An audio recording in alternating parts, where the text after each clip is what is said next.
మన బాణానికి యారో ఉంటుంది కదా, యారో తీసుకొని ఆమె గుండెలో పొడిచిన.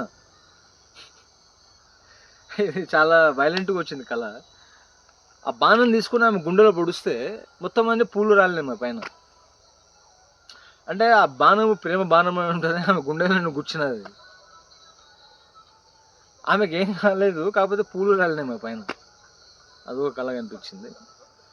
ఇంకోటి నాకు కళలో తరచుగా వెంకటేశ్వర స్వామి, శివుడు కనిపిస్తుంటారు, చాలా క్లియర్గా కనిపిస్తుంటారు. నేను వాళ్ళ ఫేసెస్ చూస్తాను నేను.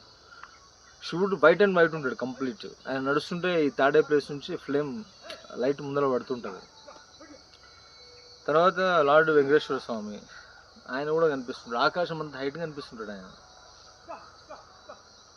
దేవుళ్ళ రూపాలను మనం దర్శించాలన్నా దర్శించలేము. అవి మాయ అనేది వాళ్ళ రూపాలను తీసుకోలేదు కాబట్టి అవన్నీ ఫ్యాక్ట్సే. అంటే నాకు ఇదంతా ఆధ్యాత్మిక సాధన ఇదంతా ఉంది కాబట్టి ఫ్యూచర్ తాలూకు కొన్ని కనిపిస్తాయి. కాకపోతే ఎస్పెషల్లీ రిలేషన్లో మాత్రం ఇదంతానేమో ఇక్కడ అక్కడనే ఉంది, కానీ విజువలైజేషన్లో ఏమో ముందుకు కనిపిస్తుంది. అది ఎట్లా క్లియర్ అవుతుందని నాకు కూడా తెలియదు.